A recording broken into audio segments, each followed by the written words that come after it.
Shingeki no Kyojin, Attack on Titan, o ataque dos titãs, ou Titã de Ataque. Capítulo 127, chegamos numa trégua entre os remanescentes de Marley e os remanescentes da Tropa de Exploração. Será que Shingeki no Kyojin tá acabando de verdade, pessoal? Não, porque a última temporada vai estrear em outubro, no último trimestre de 2020, a última. E o autor, o Isayama, Hajime Isayama, já prometeu, não, vai acabar esse ano, tem mais uns capítulos aí. Aí ele me prepara uma batalha no porto que deve se alongar um tanto. Ou não, a gente vai teorizar sobre isso. E ainda tem o barco voador pra chegar no Eren e resolver todo o estribilho. Será que em 5 capítulos, 6, vai acabar isso daí? Vamos ver! Vamos falar disso e muito mais agora. Lembra de seguir o All Blue no Instagram e no Twitter. Também dá like nesse vídeo e se inscreve no canal para mais Shingeki no Kyojin. A gente vai analisar o mangá até o final. Já analisamos há uns 5 anos, desde o capítulo 74, por aí. Shingeki no Kyojin tem história aqui no canal. E também analisaremos a última temporada, episódio a episódio. Mas vamos lá que o capítulo 127 começa com um confronto moral do Jin. Foi prometida ao rapaz uma vida de luxo. Ele poderia estar na capital tomando vinhos e vivendo em paz com sua família. Se e somente se ele tivesse ficado do lado dos Jägeristas, mas como bem sabemos, ele foi lá com a Mikasa, com o Armin e com o resto da patota. Lá, Hanji explica sobre essa trégua, sobre essa união improvável entre a tropa de exploração e as forças de Marley. O plano é matar o Eren. Coisa básica.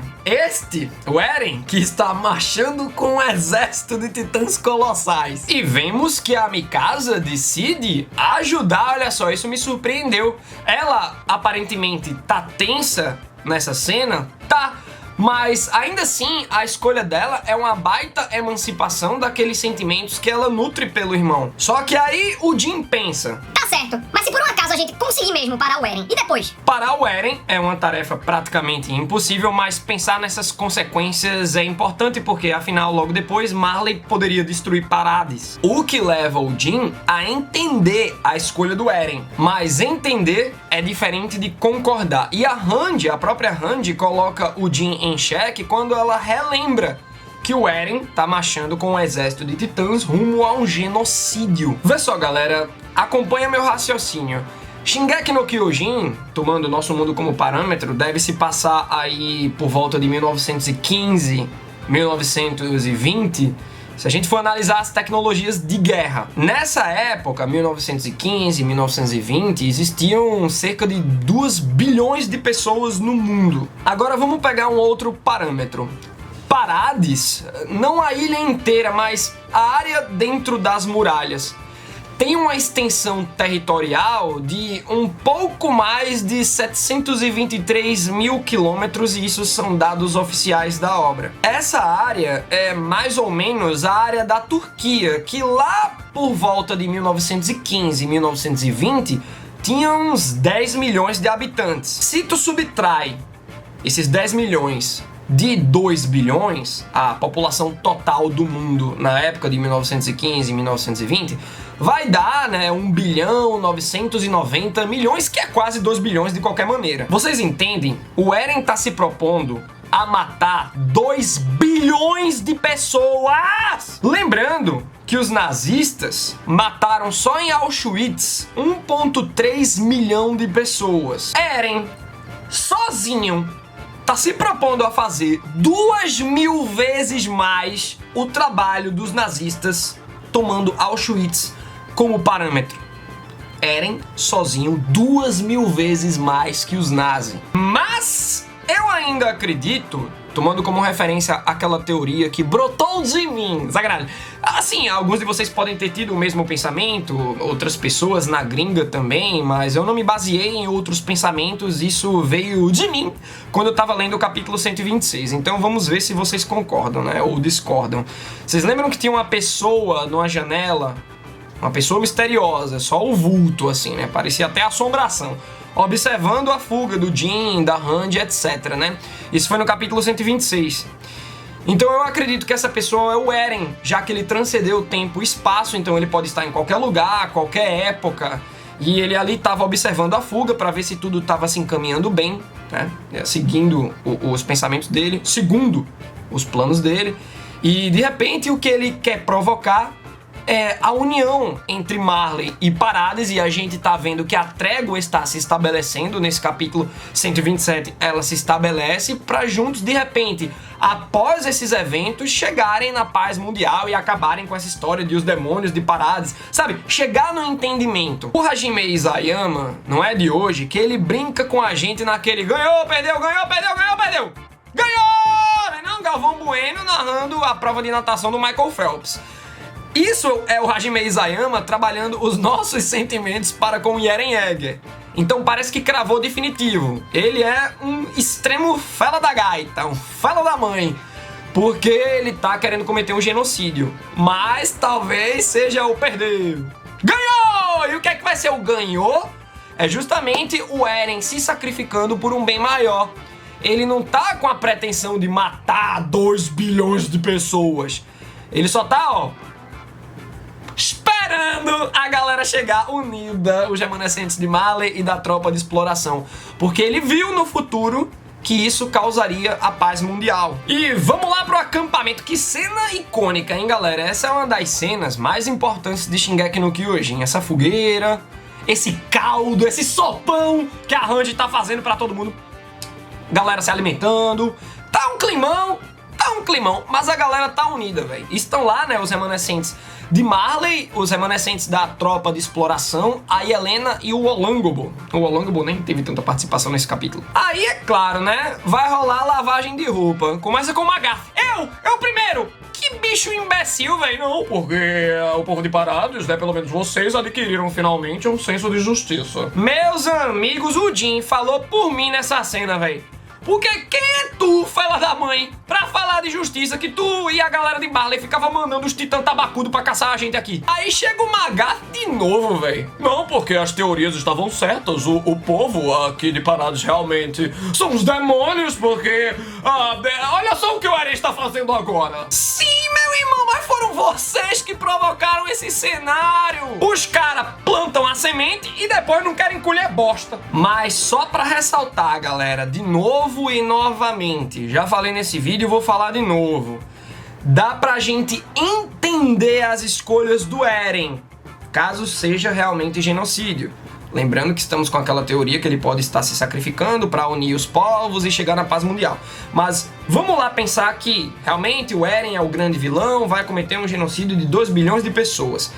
Dá pra entender as escolhas dele, mas não concordar com elas. Vamos vendo que na discussão o Magath justifica todos os atos de Marley por conta dos 2.000 anos de história, mas, meu amigo, os filhos não têm culpa dos pecados dos pais. A continuidade dessa guerra é ridícula. Precisa chegar a Randy com uma pitada de ironia. Na verdade, ela não deu uma pitada de ironia. Ela derrubou o pote de ironia logo, né? Porque ela fala que o Magath deve estar confuso, já que aqueles demônios tão odiados estão abdicando de um lugar só pra eles, livres de qualquer mal, já que o Eren mataria todos os inimigos de Paradis, e agora esses demônios estão abdicando disso para salvar justamente quem sempre tentou matá-los. Aí o Magath... não tem o que dizer, né, fala da mãe? Depois de Jim versus Magath, por assim dizer, vemos um Annie Leonhardt versus Mikasa Ackerman. A Annie já chega: miga, vem cá, tu não tá preparada não, né, pra matar o Eren Yeager? Aí Mikasa chega com a história que matar o Eren não é o único caminho. Minha filha, você tomou Danone com vodka, foi pra dizer um negócio desse? Porque a situação já é impossível! Não dá pra fazer nada com o Eren, o cara controla a mente, titã colossal. Não dá. Aí, esse time aí vai ficar colocando limitações e condições neles mesmos. Agora, o Armin chega. E o Armin diz que também quer testar essa opção. E quando o Armin fala, eu escuto. Armin é um cara em que eu confio. Tá aí, ó. Os dois mais equilibrados que estão aí ao redor dessa fogueira, desse sopão, é justamente o Armin e a Randy. Só que a Annie parece estar querendo provar um ponto.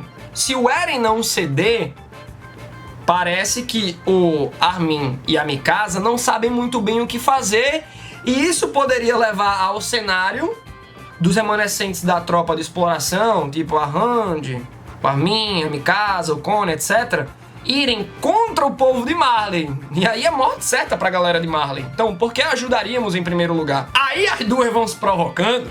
A Mikasa já ameaça ligar os equipamentos de manobras tridimensionais. E a Annie já vem com aquele anelzinho dela pra virar titã. O povo fica, ei, peraí, meu irmão! Só que a Annie Leonhardt toma a atitude mais madura e diz que realmente está disposta a seguir adiante e testar essa hipótese de conversar com o Eren Yeager pra ver se ele cede. Bom, a Randy e a Verigol, que os Azuma Bito, construíram um barco voador.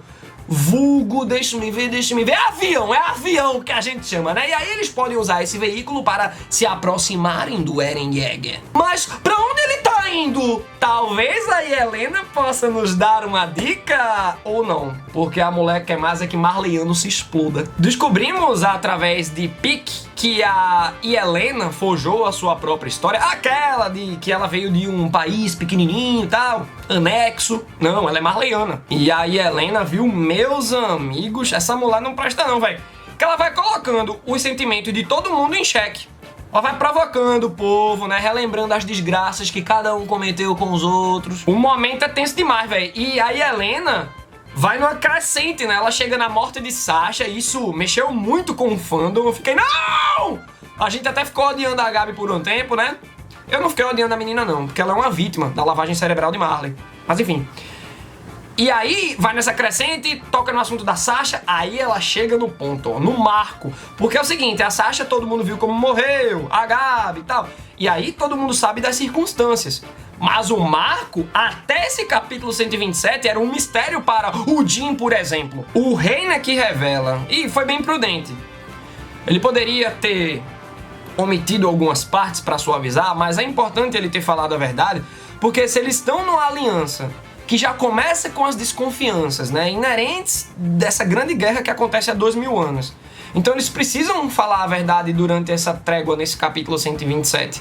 É um momento bastante apropriado para lavagem de roupa. A gente vai notando uma raiva crescente no Jin, e aqui a gente deve elogiar muito a quadrinização do Hajime Isayama, porque ele vai mandando os planos fechados na cara do Jin, uma gotinha de suor, dá até para perceber quando a gente complementa os requadros, né?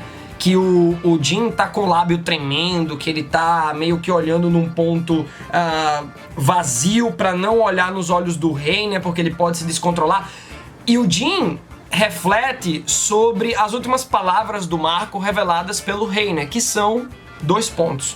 Mas nós ainda nem conversamos. E sim, galera, se tivesse uma conversa desde o princípio, se os pontos de cada lado fossem ponderados, fossem expostos e ponderados, a gente não teria essa situação que a gente tá tendo agora. Orgulho e preconceito, né?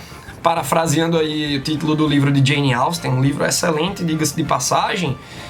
Orgulho e preconceito foram moldando os caminhos de todos, mas, como bem dito pela Randy, nunca é tarde demais pra gente recomeçar. E já recomeçou, né? Só da gente observar aquela cena já icônica de Shingeki no Kyojin, desse capítulo 127, dos remanescentes de Marley e da tropa de exploração, dividindo uma fogueira, dividindo um sopão, isso já é um recomeço, já significa um recomeço. Mas pra que o Reiner foi continuar falando, velho? O cara vai dizendo que ele... Não, porque eu fui matar o Titã do Marco, que ele bateu a culpa. O Jin não quer saber, velho. Continuou o Jin, dá-lhe um soco no canto de boca do Reiner, que esse bicho vai cuspir dente mais tarde. Precisa chegar a Gabi. E observem, principalmente aqueles que odiaram a Gabi. Precisa chegar a Gabi, uma criança agindo de acordo com a situação. Então, se há tanto orgulho e preconceito, um lado precisa ceder. E quando um lado cede, o entendimento começa a surgir. Gabi ter se curvado foi uma atitude muito linda, porque na teoria, ela estava sofrendo aquela lavagem cerebral de Marley, então na teoria ela era uma coisa, mas aí na prática ela começou a entender a estupidez da guerra, a estupidez da mentalidade militar. Observem o Magath nessa sequência da Gabi. Ele fica chocado porque ele percebe que uma criança teve mais maturidade do que ele, um dos líderes de Marley, para resolver uma situação crítica. Com essa confusão toda, o Levi desperta, mas parece que ninguém notou, né? Que ele fala, vocês falam alto demais, hein? Acho que ele não despertou ainda. A Randy fala no início desse capítulo que ele vai precisar de mais descanso, que ele não vai estar apto para lutar, mas é claro que no momento certo ele vai chegar todo berserk lá. É só a gente aguardar. Agora ele tá sem dedo, né? Como é que ele vai segurar os equipamentos? Enfim, aí ele acorda, ainda à noite, passa a noite, surge o dia, entendeu? E aí o Jim vai acordar a Gabi. Desculpa aí por aquele chute, que um dos chutes é quando ele começa a chutar o Reiner, que a Gabi se coloca na frente, ele sem querer dá um chute a mais na Gabi. Ele pede desculpas, ele já dá um sacode no Reiner, bora acordar, lavar esse rosto, escovar os dentes. O Jim tá procurando se comunicar com todo mundo. E a comunicação é que faz o elo se formar, né, galera? É muito incrível porque esse capítulo ensina pra gente que superar a barreira do orgulho é o que traz a união. Agora, vamos embora até o porto, pegar o barco voador! Só que, primeiro, por essa galera desconhecer o que é avião ao ponto de chamar de barco voador, eles pensam que tá no porto, que é um barco voador. Mas olha o nome, barco.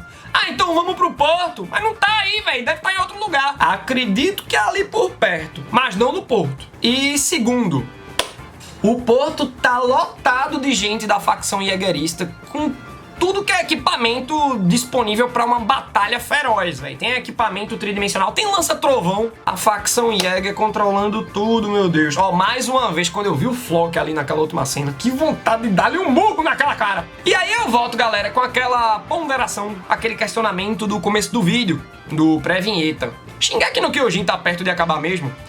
Porque uma batalha como essa parece que vai durar no mínimo 2 capítulos. Só são 2 capítulos, Matheus. É 2 meses!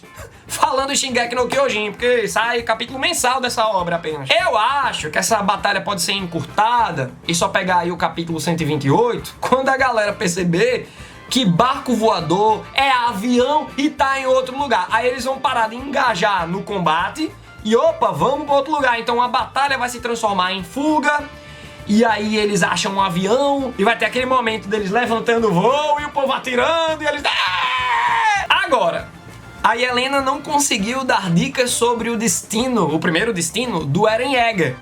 Então como é que a galera vai achar, velho? E aí que tá, a Randy falou, a gente precisa saber pra onde o Eren tá indo, onde ele tá, pra segui-lo. Senão a gente vai ficar dando volta no avião, acaba o combustível e a gente cai no mar. Salsi fufu. Agora eu quero saber a opinião de vocês sobre esse capítulo 127 e também sobre a análise. Deixa aí nos comentários e até a próxima.